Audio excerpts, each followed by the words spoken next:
नमस्कार। ओम शांति। बहुत बहुत स्वागत और अभिनंदन आप सभी का 25 मई 1983 की अव्यक्त मुरली की इस खास चर्चा में। तो आज प्यारे शिव बाबा ने बच्चों की सेवा, याद और सबसे महत्वपूर्ण बाप समान बनने के हमारे चार्ट पर बहुत स्नेह भरी दृष्टि डाली है।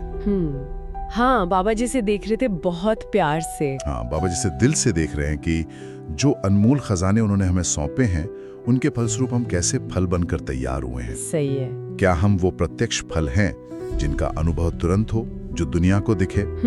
आज की हमारी बातचीत इसी गहरी, दिल को छूने वाली बात के आसपास घूमेगी। जी। बाबा हमसे क्या मीठी आशाएं रखते हैं और कैसे हम सचमुच उनके समान बन सकते हैं, उनके प्यार का जीता जागता सबूत बन सकते हैं। हाँ, ये बहुत महत्वपूर्ण विषय है। चलिए इस गहरे खजाने को मिलकर खोलते हैं। तो बाबा जैसे बहुत प्यार से हमारा निरीक्षण कर रहे थे। हाँ। वो देख रहे थे कि उनकी पालना से, उनके ज्ञान और योग के सिंचन से हम कैसे फल बने हैं। फल का रूपक बाबा ने इस्तेमाल किया है। हाँ, क्या हम वो प्रत्यक्ष फल हैं जिनका रंग, रूप, रस एकदम स्पष्ट हो, अनुभव में आए, या सिर्फ मौसमी फल हैं, कभी अच्छे कभी ठीक ठाक? हाँ, या सिर्फ रूप वाले हैं। बिल्कुल। क्या सिर्फ बाहर से रूप अच्छा है पर अंदर प्राप्तियों का रस कम है?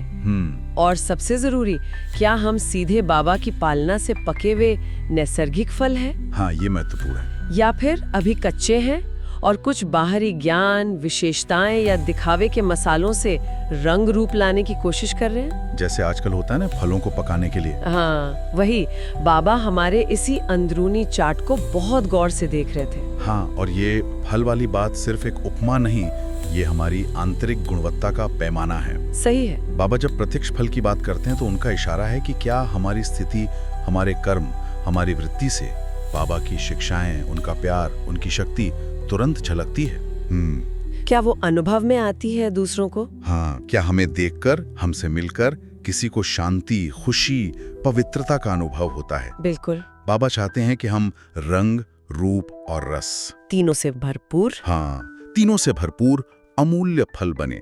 रंग यानी बाबा के सदा संग रहने का नशा और अनुभव। रूप यानी ऐसा स्वरूप जो ब्रह्मा बाप समान हो, जिसे देखकर बाप प्रत्यक्ष हो जाए। जी। और रस यानी सर्व प्राप्तियों का आंतरिक अनुभव, वो मीठापन जो हमारे चेहरे और चलन से झलके।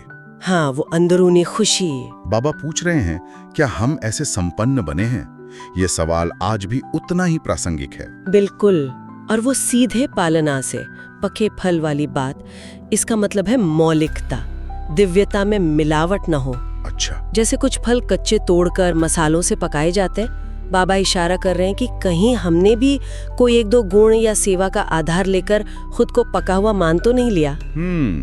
ये तो सोचने वाली बात है। जबकि जरूरत है संपूर्णता की, हर गुण में, हर शक्ति में परिपक्व होने की। हाँ। ये बनावटीपन नहीं, बल्कि बाबा की याद और ज्ञान से आई सहज दिव्यता होनी चाहिए। सही। इसका सीधा संबंध है कि हम अंदर से कितने भरपूर, कितने स्थिर और कितने संतुष्ट हैं। वो प्राप्तियों का रस अंदर महसूस होता है या सब ऊपरी है? और इसी से जुड़ती है ब्रह्मा बाप की बच्चों से एक बहुत ही खास दिल की आशा। हाँ। यहाँ बात सच में दिलचस्प हो जाती है। बाबा चाहते हैं कि हर बच्चा अपने कर्मों के दर्पण से बाप का साक्षात्कार कराए। कर्मों के दर्पण से? हाँ, हर कदम में ब्रह्मा बाप को फॉलो करे, उनके जैसा अव्यक्त फरिश्ता बनकर कर्म योगी का पाठ बजाए। सोचिए, हम ऐसे रूहानी चित्रकार बने कि हमारे हर कर्म की कलम से दूसरों के दिल और बुद्धि पर बाप का प्यारा स्वरूप अंकित हो जाए। कितनी ऊंची मंजिल है। हाँ, कितनी ऊंची मंजिल है ये। यह मंजिल ऊंची जरूर है, पर बाबा साथ ही याद दिलाते हैं कि यह मुश्किल नहीं, सहज है। अच्छा, कैसे? ब्रह्मा बाप के आदि संस्कार को याद करके तुरंत दान महापुण्य। ओहो, तुरंत दान। हाँ, उन्होंने कभी करेंगे, सोचेंगे, देखेंगे, प्लान बनाएंगे वाला भाव नहीं रखा। जो संकल्प आया उसे तुरंत स्वरूप में लाया। अभी अभी करना ही उनका महामंत्र था। तो बाबा हमसे भी यही उम्मीद रखते हैं, है ना? बिल्कुल। कि हम भी संकल्प और स्वरूप में अंतर ना रखें, जो निश्चय करें वो बनकर दिखाएं। हाँ, टालम टोल नहीं। टालम टोल नहीं। क्या ये आशा पूरी करना सचमुच मुश्किल है या हमने इसे मुश्किल बना दिया है? फॉलो फादर का अर्थ सिर्फ बाहरी कर्मों की नकल नहीं है। अच्छा। यह उनके दिव्य संस्कारों को, उनकी निराकारी, निर्विकारी, निरहंकारी स्थिति को अपने अंदर समाने की बात है।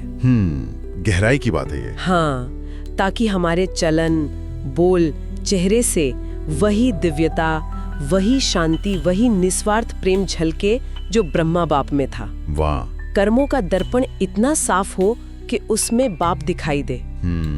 और तुरंत दान का संस्कार, ये आलस्य और टाल मटोल पर विजय पाने की चाबी है।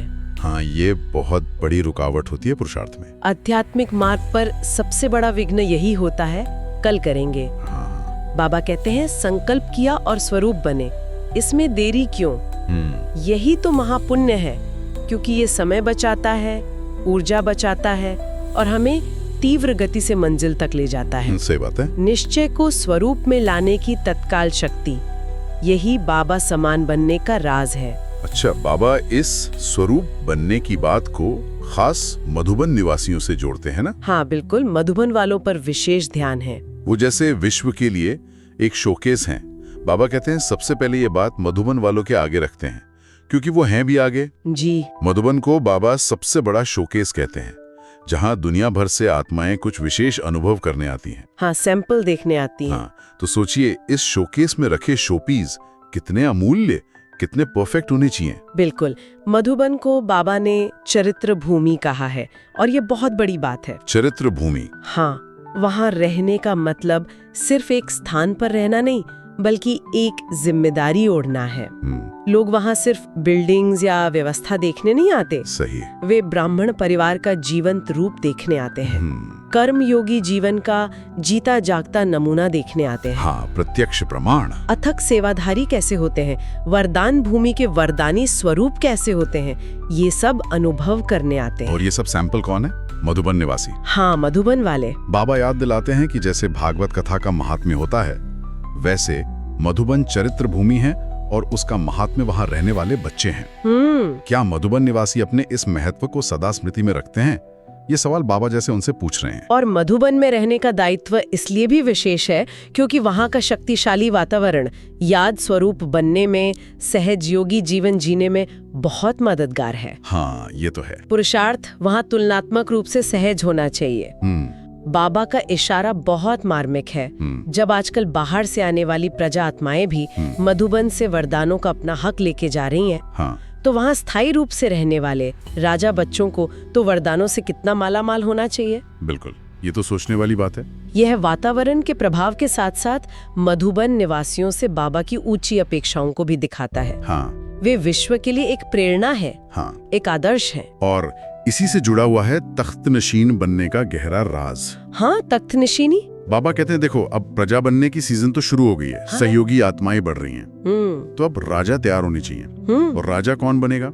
वही जो अपने तख्त पर नशीन हो। हाँ, तख्त नशीन ही ताजधारी बन सकते हैं। अच्छा। अगर हम अपने स्वमान के, अपनी आत्मिक स्थिति के तख्त पे ठीक से सेट नहीं है, इसकी निशानी क्या है? छोटी छोटी बातों में, व्यक्तियों के व्यवहार में, परिस्थितियों में अपसेट हो जाना। ये बात तो रोजमर्रा के जीवन से बहुत जुड़ती है। अक्सर ऐसा होता है कि जरा सी बात हुई और मन की स्थिति बिगड़ गई। बिल्कुल, बाबा कहते हैं ये अपसेट होना ही दिखाता है कि हम अपने स्वमान के, अपनी आंतरिक शांति के सिंहासन पर मजबूती से सेट नहीं है। सेट नहीं है। असल में ये तख्त नशीनी बाहरी परिस्थितियों पर विजय पाने की नहीं, बल्कि अपनी आंतरिक स्थिति का स्वामी बनने की कला है। अपनी स्थिति का स्वामी। हाँ। जो आत्मा अपने आत्मसम्मान के, अपनी निराकारी स्थिति के तख्त पर स्थित है, उसे कोई व्यक्ति, कोई परिस्थिति कोई हिला नहीं सकता। हाँ, यहाँ तक कि प्रकृति के तत्व भी विचलित नहीं कर सकते। अच्छा। माया का तो वहाँ नामो निशान भी नहीं रह सकता। तो बाबा जैसे हमें झंझोड़ रहे हैं, क्या हम ऐसे तख्त नशीन, ताजधारी, वरदानी आत्मा बने हैं? यानी फोकस बाहरी दुनिया को ठीक करने पर नहीं, बल्कि अपनी आंतरिक स्थिति को इतना मजबूत करने पर होना चाहिए। बिल्कुल। कि बाहर कुछ भी हो, हम सेट रहें, अपनी ओरिजिनल डिग्निटी, अपने स्वमान के तख्त पर विराजमान रहें। हाँ, अडोल, अचल। बाबा फिर खास तौर पर आदि रत्नों को, जो इस यज्ञ के शुरू से साथी रहे हैं, उन्हें स्नेह भरा इशारा देते हैं। हाँ, आदि रत्नों को विशेष संदेश। कहते हैं आदि रत्नों, अपनी आदि स्थिति में स्थित हो जाओ। आदि स्थिति में। बीच की बातों को, जो भी उतार चढ़ाव देखे, उन्हें भूल जाओ। क्या सब डालियां विस्तार छूट गए हैं? सब उड़ते पंछी बनकर जा रहे हो ना? और साथ ही एक बहुत महत्वपूर्ण सावधानी देते हैं, सोने के हिरण के पीछे नहीं जाना। सोने का हिरण। किसी भी प्रकार के आकर्षण में फंस के नीचे नहीं आना। ये सोने का हिरण क्या हो सकता है, खासकर अनुभवी आत्माओं के लिए? ये बहुत सूक्ष्म बात है। लौकिक आकर्षण तो है ही, लेकिन ज्ञानी आत्माओं के लिए सोने का हिरण हो सकता है कोई पद की इच्छा, अच्छा, मान शान की चाह, सेवा में नाम होने का मोह, कोई विशेष सिद्धि या प्राप्ति का आकर्षण, या किसी व्यक्ति विशेष का स्नेह या लगाव। मतलब हद की प्राप्तियां। हाँ, ये सब हद की प्राप्तियां हैं जो लगती तो सुनहरी हैं, पर हमें हमारी ऊंची उड़ान से, हमारी आदि, न्यारी और प्यारी स्थिति से नीचे खींच सकती हैं। बिल्कुल, इसीलिए बाबा कहते हैं, परिस्थितियां चाहे बुद्धि रूपी पांव को कितना भी हिलाने की कोशिश करें, लेकिन सदा अचल अडोल रहना है। हाँ, निष्ठो मोहा। निष्ठो मोहा बनना है, किसी भी प्रकार के मोह से परे, और निर्माण बनना है, मान अभिमान से मुक्त।